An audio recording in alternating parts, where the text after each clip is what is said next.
Hey there, it's PD filling in for Massa on TrueChat. Today, we have a highly requested, blunt breakdown of alleged broadcast blog bigot Ben Shapiro bickers a bunch of BS bejeweled by a Bordeaux of bitches betraying bodacious betterment's behavior. Simply put, this guy is their leading agent of distortion, like it's mockery, it's spiteful feats of mental gymnastics. They're doing the most. Bruh, it was painfully entertaining watch you create these narratives and spew them out like it's amazing. Amazing marketing. Speaking quick and quippy is neat, but just because it sounds captivating doesn't mean it's good for you. Many say primed for dubious practices.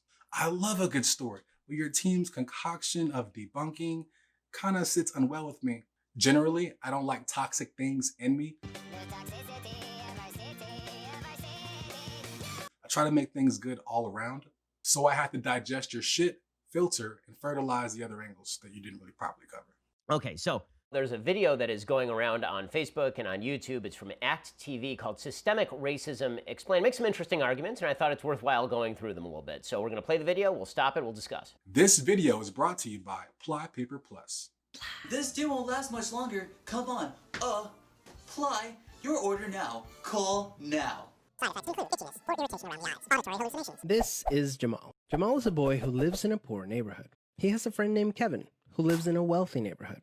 All of Jamal's neighbors are African American, and all of Kevin's neighbors are white. Because Jamal's school district is mostly funded by property taxes, his school is not very well funded. His classrooms are overcrowded, his teachers are underpaid, and he doesn't have access to high-quality tutors or extracurricular activities. Kevin's school district is also funded by property taxes, so his school is very well funded. His classrooms are never crowded, his teachers are very well paid, and he has access to high-quality tutors and lots of extracurricular activities. So let's talk for a second about school policy.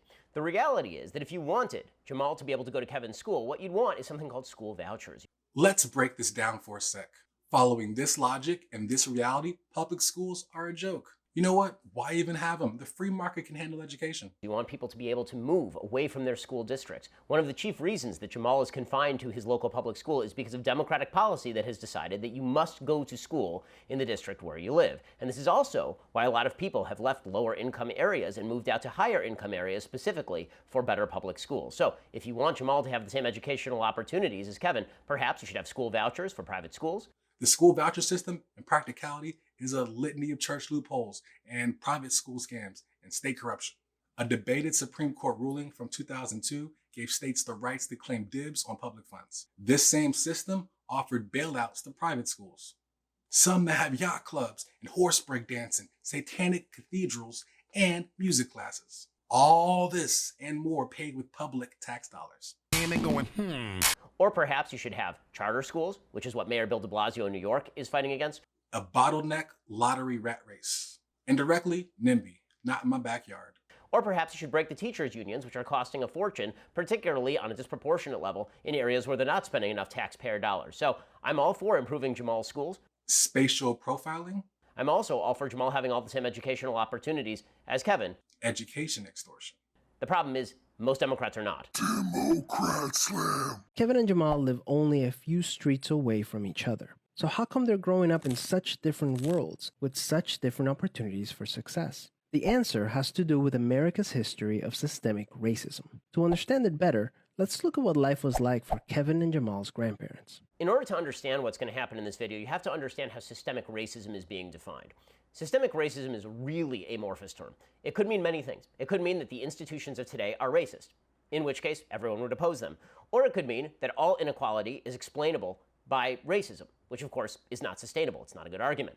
The argument that this video is going to try to make is that all of history has meaning. And that is true. History does have consequences for today. The problem is, as we'll see, the video tries to explain all inequality with reliance on history and no inequality with response to exacerbating levels of income inequality, exacerbating levels of single motherhood, personal decision-making, or any of the other variables that could come into creating the gaps we see today. This avoided addressing systemic racism and dodged into nonsense. And they're going, Non sequitur.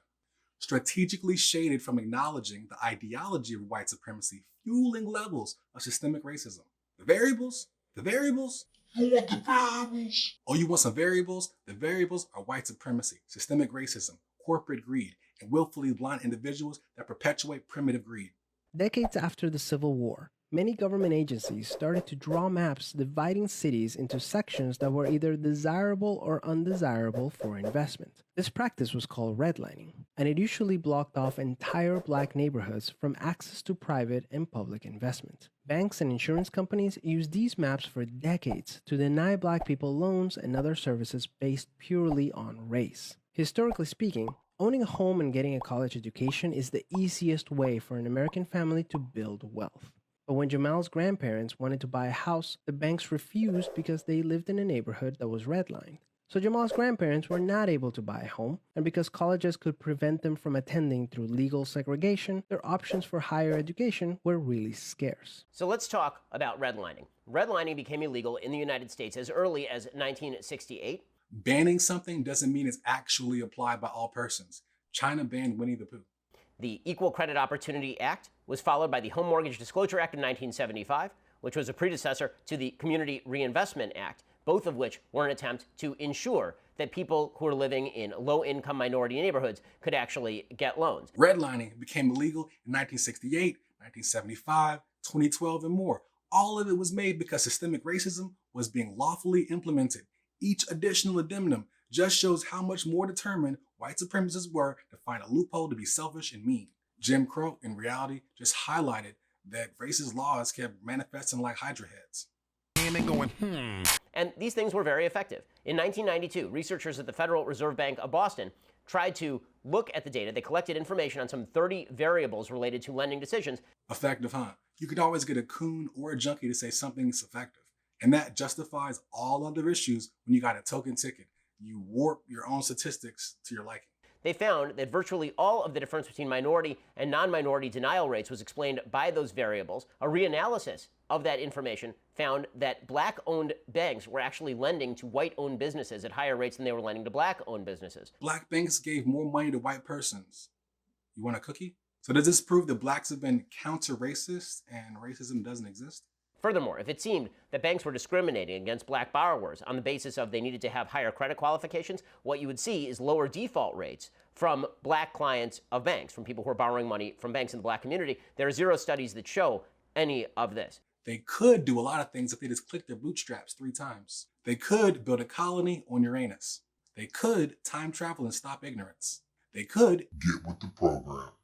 So the bottom line is this. Redlining was an evil and awful policy. It was made illegal in the 1960s. By the 1980s, the banks were not lending at disproportionate rates. In fact, if you look at among different communities, as Thomas Sowell has pointed out, Asian Americans get loans more easily than white Americans. That does not mean the banks are being racist toward white Americans on behalf of Asian Americans. Banks never stop being racist, per se. When it comes to college education, it is also worth noting that, yes, there were many universities that were segregated. There were many universities that did not allow black people to attend. Since the 1970s, the most prominent measure that has been used in order to admit black students to major universities across the country has been affirmative action. Affirmative action, what does that have to do with what? Are you implying it works for black people when in actuality it mostly affects white women by ensuring they don't have to have the same test scores and GPA? Of course not. You brought it up because it's provocative and it sounds good and they like it. I don't even know what that means. No one knows what it means, but it's provocative. No, it's not. It's Gets gross. the people going. The country has been affirmative action, which actively discriminates against people who are not black in favor of black applicants, specifically by ensuring that black applicants don't have to have the same test scores or GPAs in order to get into those same schools. So not only has policy been corrected, it's been overcorrected in these areas. When you say overcorrect, does this mean classifying white women, the queer community, as minorities was an affront to siphon the black equity?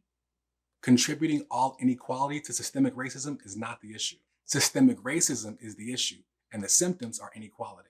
Very creative, bro. I see you and your team creating these talking points. It's very leaps of logic, and you guys are really determined to paint this outcome, and I gotta commend you for that. I gotta commend you for that.